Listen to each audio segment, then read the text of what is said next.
going on, everybody? We're back with more Modes with Friends. I'm Sean Daniel. I'm Ian Stitch. And in true Mode Bro fashion today, yes, we're going to talk about the most underrated sidekicks in the history of sidekickdom. Sidekickdom.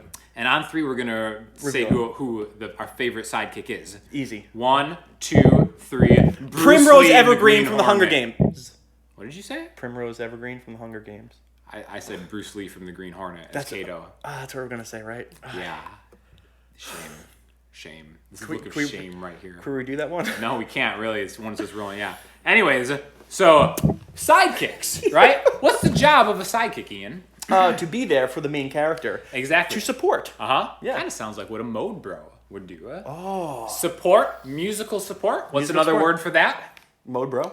Accompaniment. Accompaniment. It's a more classical term for that anyways. Yeah. So we're going to talk about what you can do to accompany someone who's playing open chords to kind of fill out the sound without playing lead. That's the thing.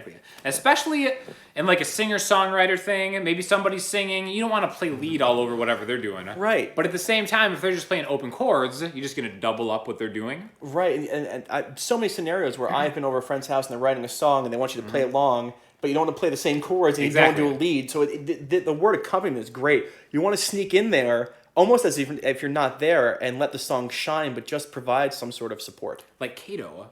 Of Kato and Ash? No, of Bruce Lee from the Green Hornet. How is Bruce Lee a sidekick to anybody? I'm still mad about that. Yeah. You're mad about a lot of things. Yeah. Flat two. Got a lot of anger inside. But anyways, we're going to talk about accompany, being able to just silently, like a ninja, get in there and then just kind of expand on what we're doing, right? So first of all, Ian's going to play a G chord and an F chord over and over. So, G to F. Yeah, so we're in the key of C. Right. This is going to be a 5-4 progression. There it is. Right? So if I wasn't a mode bro, I could just play the same G. So G to F. I'm just doing what he's doing. And this is boring.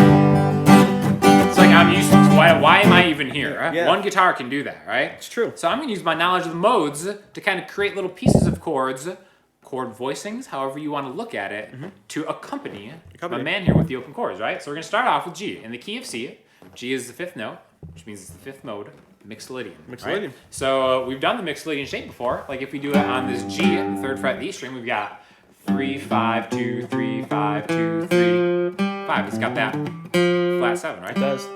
Now the beauty of memorizing at least one octave of each of the 7 modes is that you can apply it on different root notes. So I'm going to apply it down here on the 10th fret of the A string, which happens to be a G. The exact same shape. Right? Same shape. Now I'm in a different register than he's playing in. So right off the bat, we're kind of, we've got a little more synergy going on. I'm being more of a mode bro because I'm kind of picking up some higher notes that he's throwing down. So now if I really think about these notes, I can combine any of these to kind of make a new chord. I don't even have to know what the chord voicing is to kind of play along with him and it'll fit. That's true, because my chord goes with your scale and you can do anything you want. It's all going to go together. Exactly. Now, if you have a really great working understanding of music theory, great, because then you can name the chords a little easier. Like what I'm going to do is I'm going to take one note off of each of these strings. So I'm going to start, I'm going to grab the root note, which is a G. It's a natural selection because he's playing a G chord. I'm going to play a G note. I'm going to play the third note, right? It's the major third. 1, 2, 3, 4, 5, 6, 7, and the 7th note. So just strum that G chord. So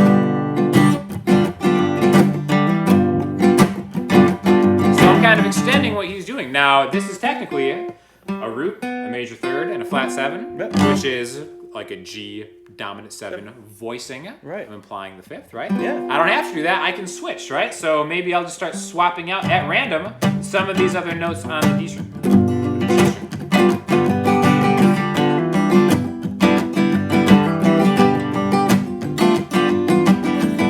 I don't even have to be on a G root.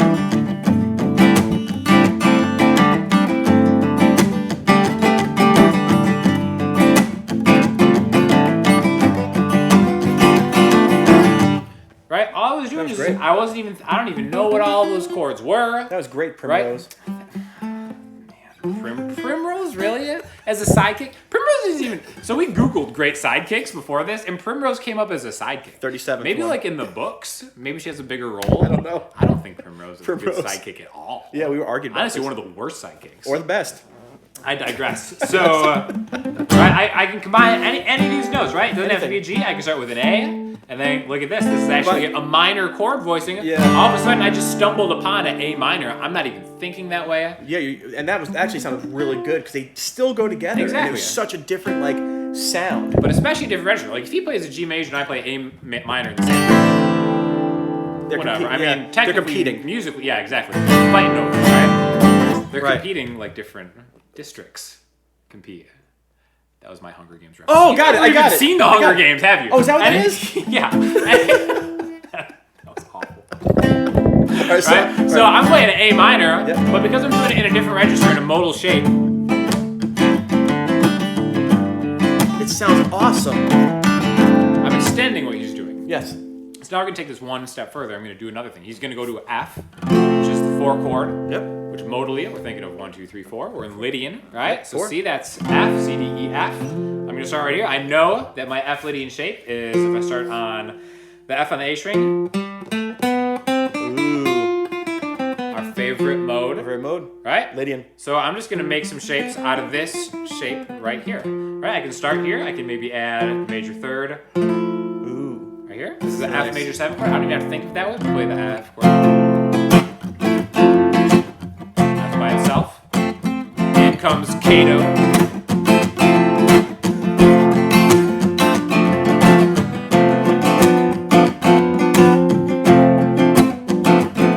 So I'm just going back and forth between these. So we're going to jam this out one more time. Yeah, G to F. G to F, and I'm going to just make some different G things. G mixed Lydian things. And They're all going to be chords, The but thing is, it's like true accompaniment. You can, if you listen, I'm sitting here listening. We're not fighting each other. We're existing on this like plane, and everything's working together. So like again, this is a true accompaniment and almost fearless, where you can put your fingers anywhere in the scale, something good's going to happen. and something's good's gonna happen. Right? But I'm not playing lead. No. I'm not soloing. I'm just getting in there. Yeah. Cato Let's style. do it. Cato style. 1, 2 on the G.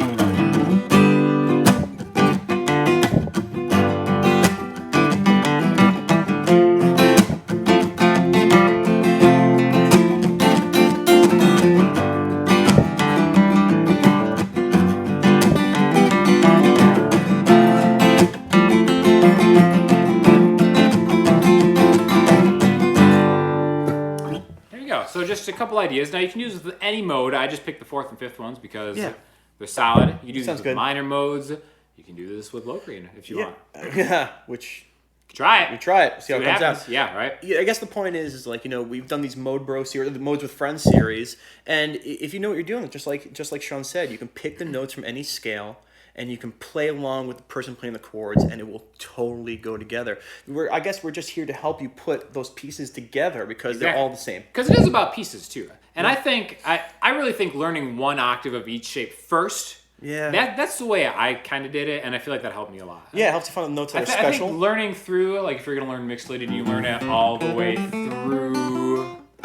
I think that's almost going 2 octaves plus can be a little hard to handle at first to really understand everything What makes forward it and backward, special. you know what I mean? Right. I think starting on 1 octave, the great thing is it's going to work on the E or the A string rooted. Now once you root it on the D string, Things happen. It's that yeah, B string. because the B string kind of throws you off, and that's when it's more time to get into like a 2 octave thing. Yep. But really, if you're just getting into it, get 1 octave down, all 7 modes, move them around, make chords with them, forward and backwards, try to connect them. Yeah. That's all she wrote. That's right. So the moral of the story is be a good sidekick, like Primrose.